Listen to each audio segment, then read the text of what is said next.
All right, let's jump into a deep dive on Bertrand Russell. Sounds good to me. I'm hearing you want to know more about him, and we're going to be using excerpts from the Stanford Encyclopedia of Philosophy entry on him to guide our conversation today. Perfect. It sounds like he was a pretty influential figure in 20th century thought. That's an understatement. Really? Yeah, I mean, Russell's influence goes way beyond just academia. Interesting. He was very much a public intellectual who wasn't afraid to engage with, the issues of the day. I see. And as a result, he earned a Nobel Prize in literature. Wow. But he also ended up facing imprisonment for his convictions. Oh, wow. A Nobel Prize and jail time. Yeah, So he was brilliant, but also controversial. definitely. I'm intrigued. Where do we even begin with such a complex figure? Well, I think Russell himself gives us a good place to start. Okay. In his autobiography, he says that his life was driven by three main passions: Okay. love, knowledge, and a profound pity for human suffering. Those are some pretty powerful motivators. Right. Yeah. Do you think that any one of those passions had a greater influence on his work than the others? That's tough to say for sure. Yeah. But I do think all three of those passions are kind of woven together throughout his life and his work. I see. If you look at his pursuit of knowledge, it led him to some groundbreaking discoveries in logic and philosophy. Okay. And his love for humanity fueled his really passionate activism for peace and social justice. Mm-hmm. And then his profound pity for human suffering. I think that motivated him to challenge traditional morality and look for ways to kind of ease the world's pain. Okay, so I'm starting to see how those passions connect the different parts of his life. Right. But before we get into his activism and social impact, Sure. I'm a little curious about the foundation of his thinking, Okay. his work in logic and analytic philosophy. Right. Because, to be honest, logic can sound a bit dry and intimidating to someone like me. Yeah, I can see that. So, can you maybe help me understand why it matters, Absolutely. even for someone who's not like a mathematician or a philosopher? Yeah, Russell's work in logic wasn't just about like abstract symbols and formulas. Yep. He was really trying to develop a clearer way to think, a clearer way to analyze language, and ultimately a way to really understand the world around us. I see. And, the tools that he developed, they had a huge impact not just on philosophy, but on fields like math and computer science. So it's like he's creating like a new mental operating system, Totally. like a more rigorous and precise way of thinking. That's a great way to put it. Okay. And one of the most ambitious projects he ever worked on was something called logicism.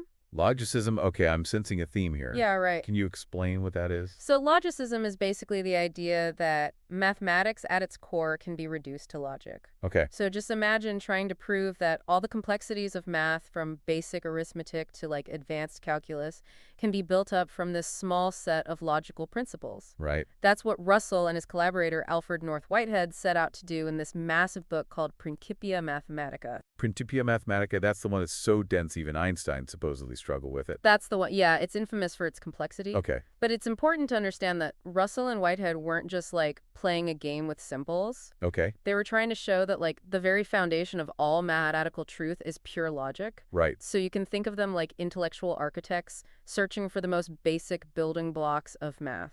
So even if they didn't totally succeed, it sounds like they laid a new foundation for math that had a ripple effect on the 20th century. Exactly. It was a radical project and a very influential undertaking, even if the full logicist program didn't really pan out the way they'd hoped. That's pretty impressive, but now I'm also kind of curious about a different side of Russell, Yeah. the one that landed him in jail. Right. Because I'm guessing his very logic-driven mind didn't shy away from applying those principles to real-world problems, You're absolutely right. which probably ruffled some feathers. He definitely ruffled some feathers. He wasn't content to just stay in the ivory tower. Not at all. He firmly believed in bringing philosophical thinking to bear on social and political issues. Yeah. And, that often led to conflict. It sounds like he was dismissed from some pretty prestigious academic positions. He was fired not once but twice, first from Trinity College, Cambridge, Wow. and then later from City College, New York. And wasn't he also imprisoned during World War I for his pacifist views? That's right. Yeah, he spent time in prison for speaking out against the war. It takes a certain kind of courage to stand by your convictions,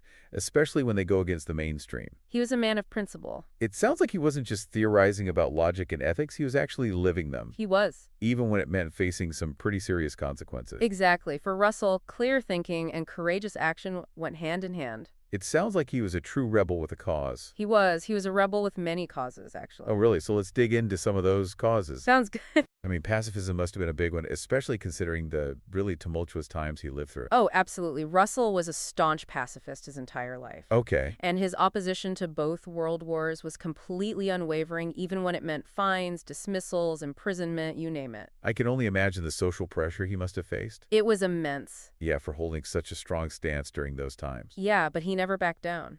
Wow. Can you tell me a little bit more about how his pacifism kind of manifested in his life? Sure. So for Russell, pacifism wasn't just about opposing specific wars. Okay. It was really tied to this deeper commitment to reason and nonviolence. I see. And he believed those were the foundations for a just and peaceful world. So it's like a deeply held principle. Exactly. It wasn't just like a political position for him. Gotcha. And, his anti-war activism, it went way beyond just protests and demonstrations. Really? Like, what else did he do? Well, later in his life, he became a very prominent voice in the movement for nuclear disarmament. Oh, what? And he even co-authored this really important document called the Russell-Einstein Manifesto. Ah, the Russell-Einstein Manifesto. That was like a pivotal document in raising awareness about the dangers of nuclear weapons, right? Absolutely. It was a watershed moment. Imagine a world on the brink of nuclear annihilation, Right. like grappling with this unprecedented destructive power of these new weapons. Right. And this manifesto was co-signed by some of the greatest minds of that time. Okay. And it really brought the issue of nuclear war to the forefront of the global consciousness. That's incredible to see how Russell, a logician and philosopher, played such a significant role in shaping that whole conversation around nuclear weapons. It's really remarkable. What else did he do on that front? He was also really key in the Pugwash conferences, Okay. which brought together scientists and thinkers from both sides of the Iron Curtain to talk about the urgent need for nuclear disarmament. So he was really putting his, I guess, logical mind and international influence to work He on one of the most pressing existential threats that humanity has ever faced. Exactly. I mean, Russell believed that the unprecedented threat of nuclear war required a new way of thinking. Okay. A global approach to problem solving based on reason and dialogue, not on ideological conflicts that had fueled past wars. It sounds like Russell wasn't afraid to challenge the status quo, He wasn't. even on some really sensitive issues. He was a fearless critic of the status quo. I mean, was his pacifism and anti-nuclear activism the only area where he kind of ruffled feathers? Oh, not at all. His views on religion and traditional morality also caused a huge amount of controversy. I bet, especially back then. Yeah, especially in the more conservative circles of his day. That's what I'm hearing. I'm kind of ready to dive into that side of Russell. Sure. How did his views on religion differ from the mainstream? Well, Russell was a very outspoken atheist. Okay, He didn't shy away from criticizing religion at all. right. And he even had a very famous public debate with a Jesuit priest about the existence of God. Oh, wow, that must have been quite the spectacle. It was. What was his main argument against religion? Well, Russell's atheism was more nuanced than just denying the existence of God. Okay. He argued that religious belief often got in the way of intellectual progress Mm-hmm. and sometimes even promoted harmful moral values.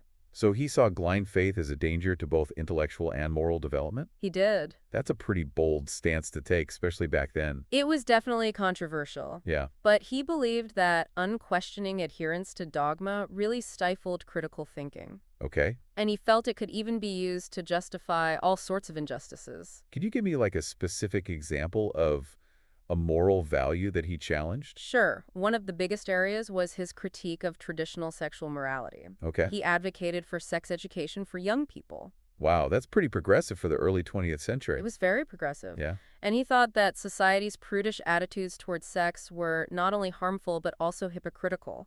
Okay, so he was challenging a lot of social norms back then. He was... Wait, did he challenge anything else besides traditional sexual morality? Oh, yeah, his views on marriage were also very progressive for his time. Okay. He believed that marriage should be based on love and companionship, not on a rigid lifelong contract. Right, not just like a social obligation. Right, exactly. It seems like his challenges to these different aspects of the status quo were all connected by a deeper theme. I think you're right. Was there like an underlying principle that was motivating all of his activism and his criticism of traditional ways of thinking? Yes, there was. At the heart of Russell's thinking was this deep concern about power. Power, okay? He believed that unequal power dynamics were the root cause of so many social and political problems, I see. like war, poverty, injustice, individual suffering, you name it. So it sounds like his activism, his criticisms of religion and traditional morality were all part of this effort to challenge existing power structures That's a great way to put it. and to create like a more just and equitable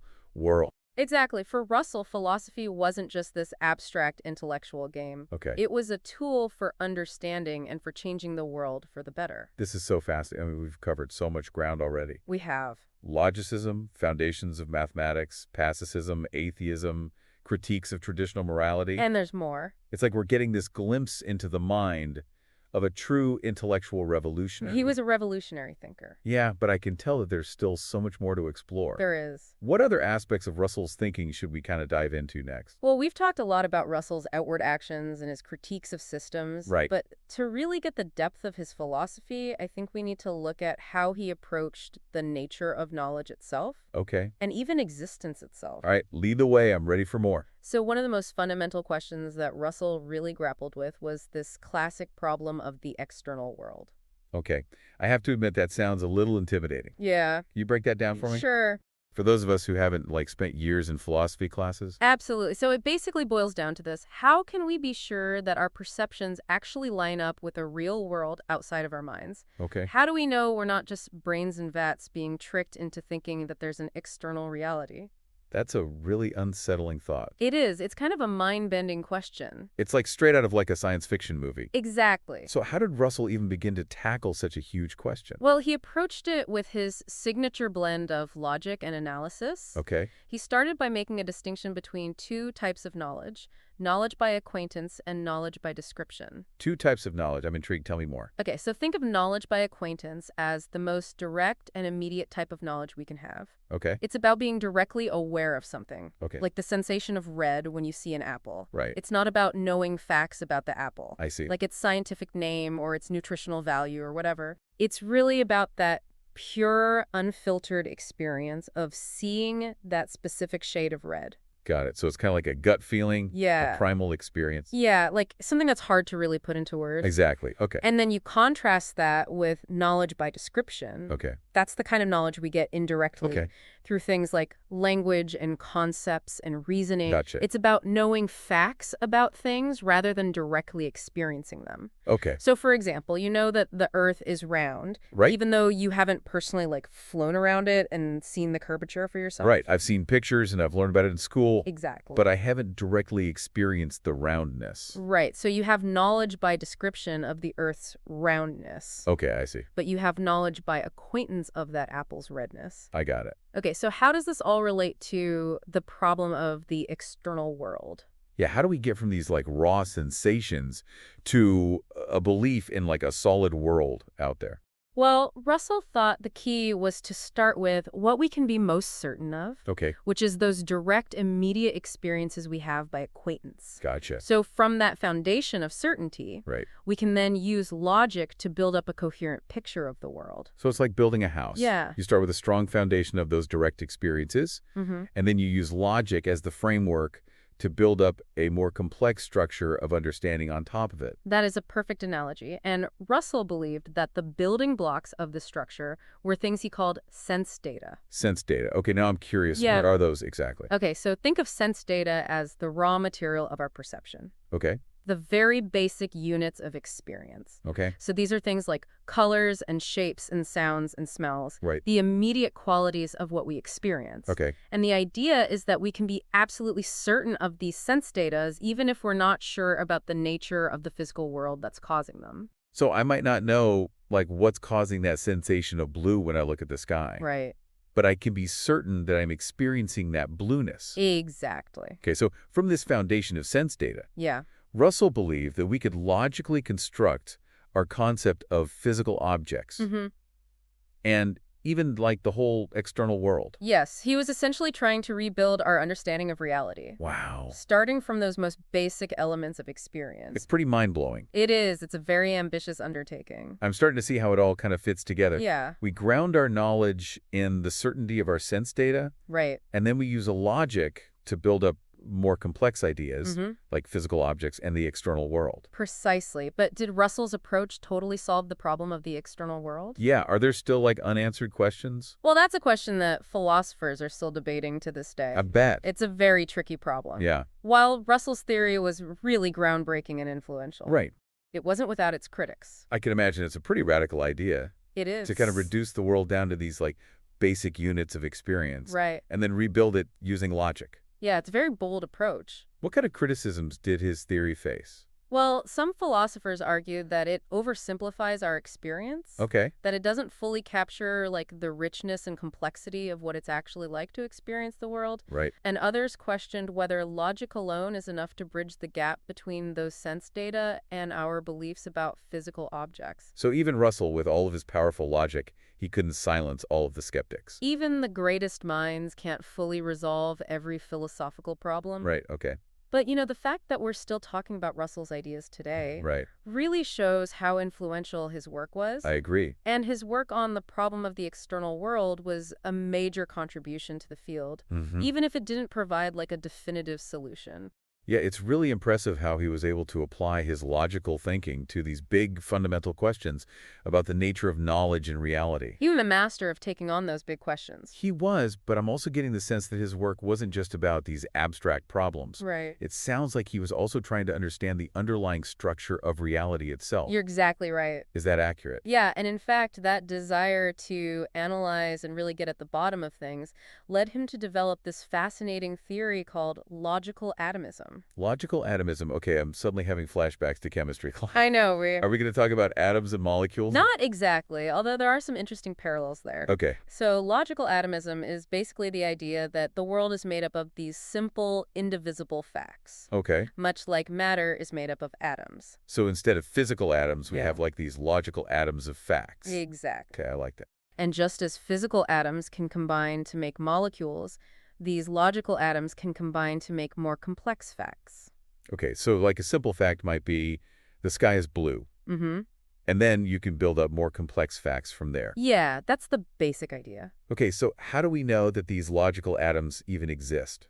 That's a great question. Can we experience them directly like we can with the sense data? That's where things get a little tricky. Okay, Russell believed that these logical atoms were like the ultimate building blocks of reality, okay. but he didn't think that we could observe them directly. So they're kind of like theoretical particles in physics. Yeah, exactly. We can't see them directly, but we kind of infer their existence Mm-hmm. based on how things behave. That's a perfect analogy. Okay, And just like in physics, there was a lot of debate about the nature of these logical atoms Right. and how they relate to the world of experience. so logical atomism was more of a theoretical framework It was. than an actual description of reality.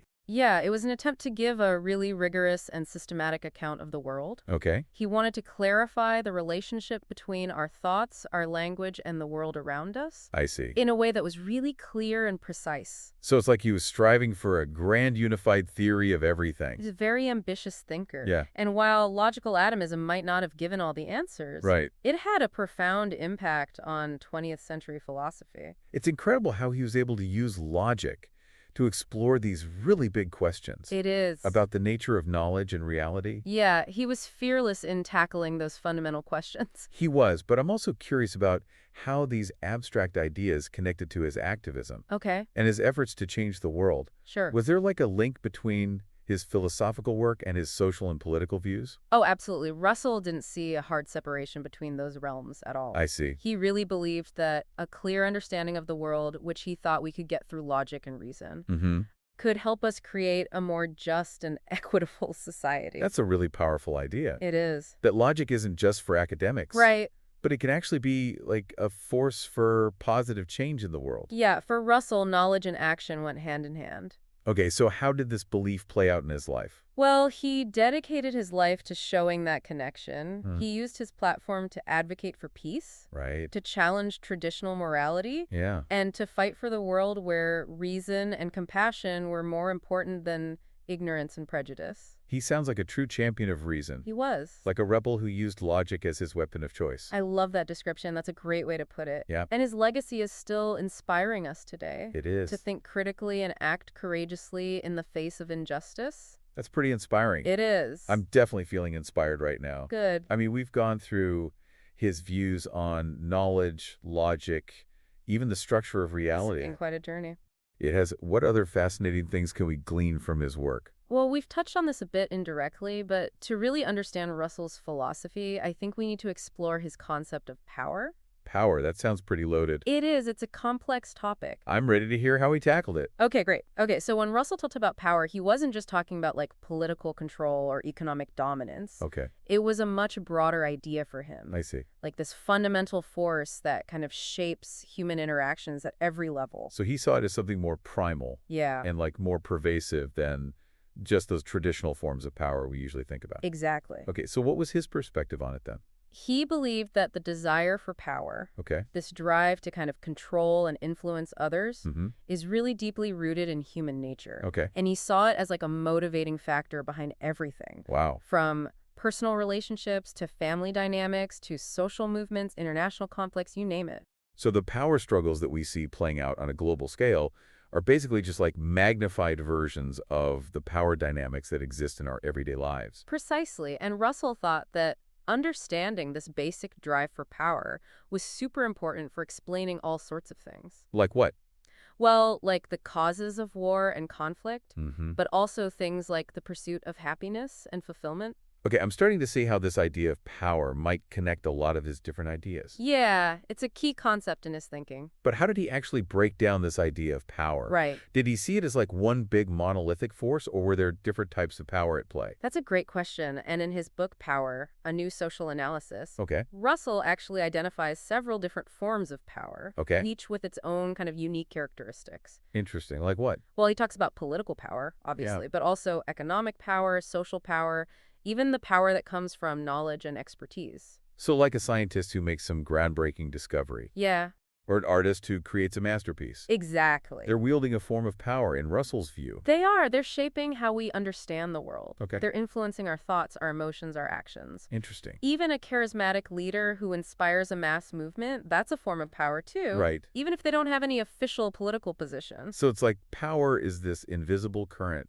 that's constantly flowing through society, It is. shaping our interactions, our institutions, even our beliefs. Yeah, it's a very powerful force. Did Russell see this power as inherently good or bad? That's where things get really interesting. Okay. Russell believed that power itself is actually neutral. Okay. It's like a tool that can be used for good or for evil, Right. depending on the intentions of the person who's using it. So it's not about eliminating power altogether. No, It's about making sure it's used responsibly exact. and for the benefit of everyone. That was his core belief. Okay, and he recognized that there were dangers with power, right? Oh, absolutely. He knew that unchecked power could corrupt people Right. and lead to all sorts of oppression and exploitation. So how did he think we could kind of achieve this balance with power? Well, Russell was a huge advocate for democracy, Okay. not just as a form of government, Mm-hmm. but as a way of life. Okay. He saw democracy as a way to distribute power more evenly I see. and to make sure that everyone has a say in decisions that affect their lives. So his activism, his critiques of war and religion and traditional morality, Mm-hmm. it wasn't just about those specific issues. Right. It was about changing how power works in society more fundamentally. Exactly. That's a brilliant insight. It sounds like that was really the core of Russell's vision. It was. He wanted to create a world Yeah, where power is used to help people flourish, right. not to keep some people down and cause suffering. Wow, that's a powerful legacy. It is, and what's maybe most inspiring about Russell Yeah, is that he never gave up hope. really. Even when he was facing war and oppression and the threat of nuclear war, Right. he still believed that reason and compassion could win out in the end. He wasn't naive to the world's problems, No, not at all. but he really thought that we could solve them, Yeah. that humans have the potential to create a better future. He did, and he thought that better future had to be based on knowledge, Right. reason, and a strong commitment to justice and equality. That's a very hopeful perspective. It is, and it's one that we still need today. I agree. I feel incredibly inspired after this deep dive. That's great to hear. I mean, Bertrand Russell's life and work show us that one person really can make a difference. Yeah, they really do. If they dedicate themselves to those big goals, Absolutely. truth, justice, a better world. That's the power of Russell's legacy. It is. He reminds us that clear thinking and courageous action can really change things. For the better. It's been amazing to explore his ideas with you. It's been my pleasure. I feel like I have a much deeper understanding of his work now. I'm glad to hear that. His contributions to philosophy, logic, and social justice. He really left his mark on the world. He did. And before we go, Yeah. is there anything else you want to leave our listeners with? I do, Russell once said. The fundamental cause of the trouble is that in the modern world, the stupid are cocksure while the intelligent are full of doubt. That is a thought-provoking quote. Isn't it? It really makes you think. It does. I mean, what if more people embraced critical thinking Right. and intellectual humility? What a different world it would be. It really would. So the next time you're facing a tough problem or Yeah. a tricky situation, Mm-hmm. I want you to channel your inner Bertrand Russell. Okay. Ask those tough questions. Right. Challenge assumptions. Yeah. And don't be afraid to stand up for what you believe in. Even if it means going against the grain. Exactly. Well said. Well, thank you for joining us on this deep dive into the world of Bertrand Russell. It's been a pleasure. Until next time, keep thinking deeply and diving deeper.